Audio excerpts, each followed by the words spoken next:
Hi everybody, I'm here with Rob Lewis and we're talking about poetry. We've just done a bit of a demo of some of the new features and things. And Rob, thanks for joining me. Give us a quick intro to you. Sure. My name's Rob. I am the talent attraction manager at BDO. So we are one of the biggest accounting companies in the world. Yeah, cool. And straightforward, what are your thoughts about what we're doing? I think the word that comes to mind, and it came to mind a few times, is easy and kind of simplification. And I think what I look at when I look at poetry is it's not designed by kind of tech nerds in Silicon Valley. It's designed by people who have to deal with the day to day, and I think that comes across quite well. Side note, it's designed by UK people, which also helps. So there's not Zs and all sorts in different wording. But no, I think from a TA perspective, a recruitment perspective, one can easily pick this up and one can find what they need. I really like the AI integrations. I think that's on trend, but more than that, it's actually valuable. There's a lot of recruiters who want the simple life, and that enables that straight away. So I think that's a really good sort of selling point there, particularly from a marketing perspective. If you think about creative juices, can be saturated somewhat by recruiters. So having that ease of kind of social posts, of kind of outreach points, yeah, really helpful. So that's good. I think there's a risk, particularly from an admin perspective, of that desktop getting a little bit too clustered. So it's about how one manages that in terms of their kind of viewpoint.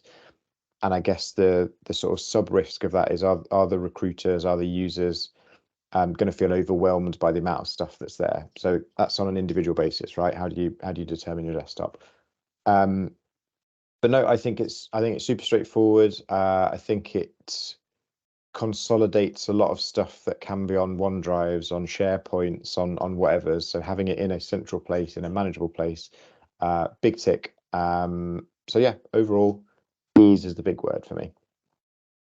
Cool, thanks for that feedback. I'll just respond on two items because I think it's important to do so. The bit about generative AI, I really believe, because we've made it like simple forms, fill in a couple of fields, put in some keywords if you want, and it returns for you closer to what you need than probably if you're just using Bard or something yourself. Mm-hmm.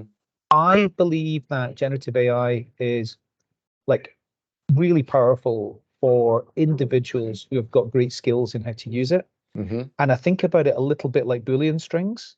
Like, what proportion of recruiters actually know how to build Boolean strings? I mean, in 100%. the world that you and I are in, it's probably 30%, but actually overall, probably no more than 5-10% of recruiters can really go and just build Boolean strings. And I think that's probably a similar concept around, Gen AI prompting.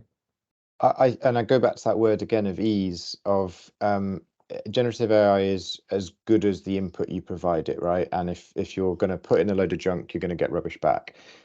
When you're forcing that input somewhat through the poetry platform with your own defined prompts, suddenly you're getting not garbage back, you're getting useful stuff. So whilst it's not going to take people to becoming C++ experts, it's definitely going to help them understand the principles of it. So yeah, I think it's a good integration. The other one was the issue around the desktop having the risk of becoming really cluttered, and I totally agree with that. At this point, it's only admins who have the ability to add new tiles on there. But what we have done is we've created a tile marketplace so that if you want to add third-party tiles, it's really easy to do so, which actually makes it easier to clutter up the desktop. In terms of cluttering up the desktop, the workspace analysis solution is pretty useful. So you just click the cog on the desktop and it will show you what's not being used. And that's an opportunity for you to go and ask the teams, do they want this solution? Because if they don't want it, get rid of it.